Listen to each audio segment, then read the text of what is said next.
everybody and welcome back. This is Swati Gupta, Chartered Accountant. There is a rule or you can say provision given under IAS 12 or you can say Indian Accounting Standard 12 that says about income taxes. What is this? Deferred tax is charged to P&L except where the tax relates to items recognized in other comprehensive income or directly in equity, in which case the tax is also recognized in other comprehensive income or directly in equity. What is this? Why is this? And how its treatment is done? And also what is its impact on P&L and balance sheet?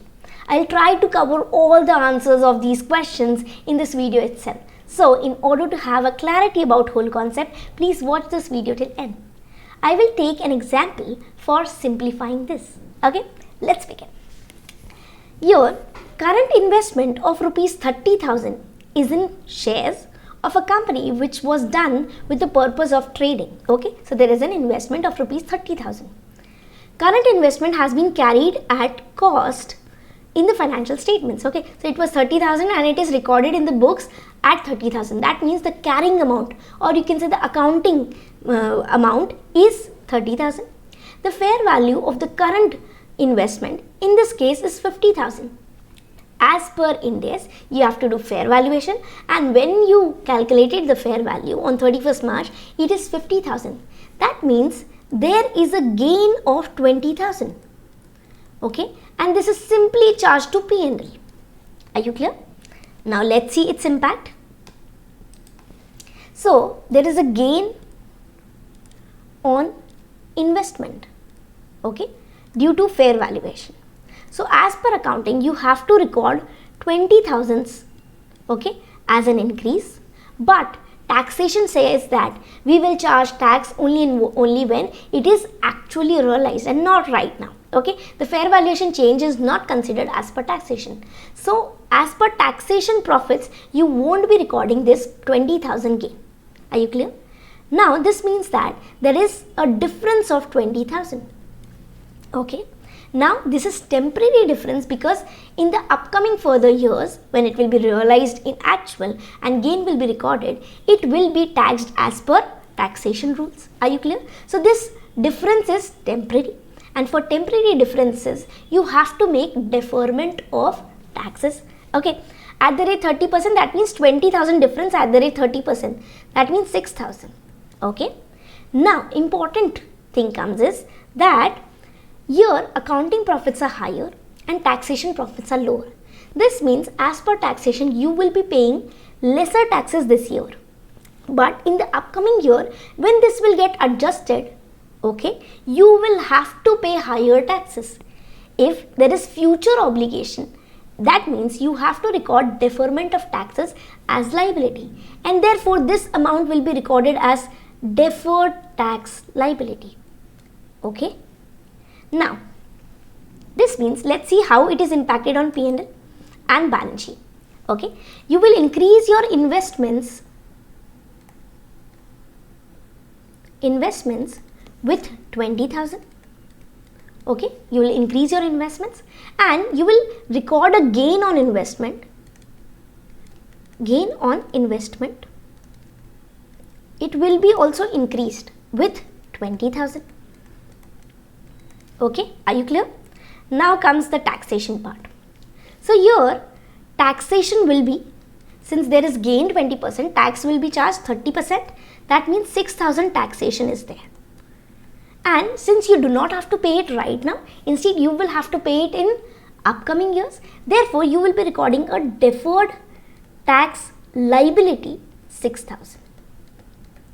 Okay, are you clear? Good. So this is how the balance sheet impact and P&L impacts are done.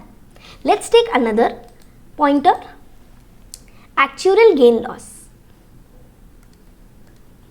Actuarial gain on employee benefit measurement of rupees 1,000 has been omitted, has not been recorded in the books of accounts.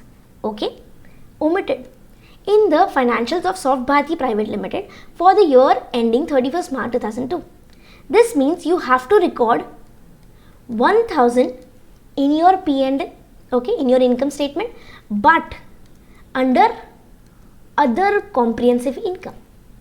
Okay, this actuarial gain, we have learned a list under OCI, and this is one of the item, actuarial gain on employee benefits. Okay, so this 1000 will be charged to other comprehensive income. Let's see the impact. Actuarial gain on employee benefits. Okay, so this is, as per accounting, 1000 increases there, but as per taxation it does not take into account. Okay, so again there arises a difference. Here you have to pay lesser tax as per taxation rules, but in upcoming years there will arise a future obligation. Okay, when this will get adjusted, if there will be a future obligation, this means you have to record this deferment of tax again as deferred tax liability. Okay, to simplify this, you can say that 6300 is your DTL. Okay, to simplify this, you can simply say that what? There is a future obligation that will arise. Future obligation. Okay, this means it will be taxable in future. Taxable in future. Okay, and therefore you have to record deferred tax liability. Okay, and therefore you can deduce that whenever accounting profits are higher than taxation profits or taxation base, then you always have to create deferred tax liability. Either learn this way, or simply if you have paid lesser taxes in the current year, but you will have to pay future obligation. Okay, and therefore you record this particular item as deferred tax liability. Let's see the impact on P&L and balance sheets. Okay, so here, since the gain is, since actuarial gain is OCI item, actuarial gain is OCI item, so you will add 1000, but since it is not taken as per taxation, so there will be a tax. Okay, tax at the rate, there will be a tax of 300. Okay, at the rate 30%. But since this is not a current tax expense, instead it is deferred, and therefore it will be added to deferred tax liability, that is 6300. Are you clear? So here you have debited the taxes and you have credited a liability. So hence your balance sheet becomes balanced. Okay. Now what happens is, calculate this P&L impact.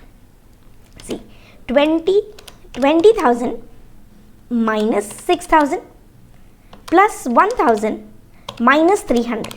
So it becomes 14,700. This is your total comprehensive income.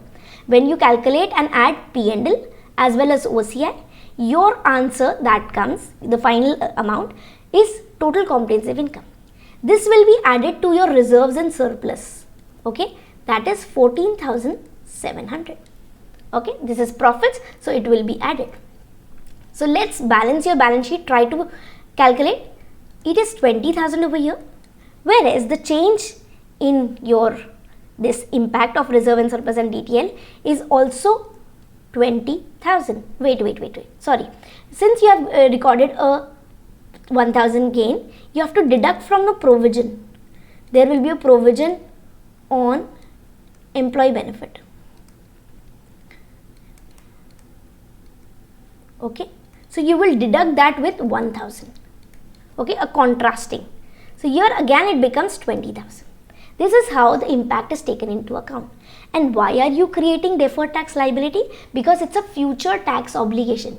Why? Because currently accounting profits are higher and taxation profits are lower. Okay, let's see its impact. And we have taken tax related to P&L item under P&L head, and we have taken tax related to OCI item under OCI. Okay, let's see the first statement for which we have done all this calculation. Deferred tax is charged to P&L generally, but if the item is related to other comprehensive income, then this particular taxation will be recorded under OCI item. Are you clear?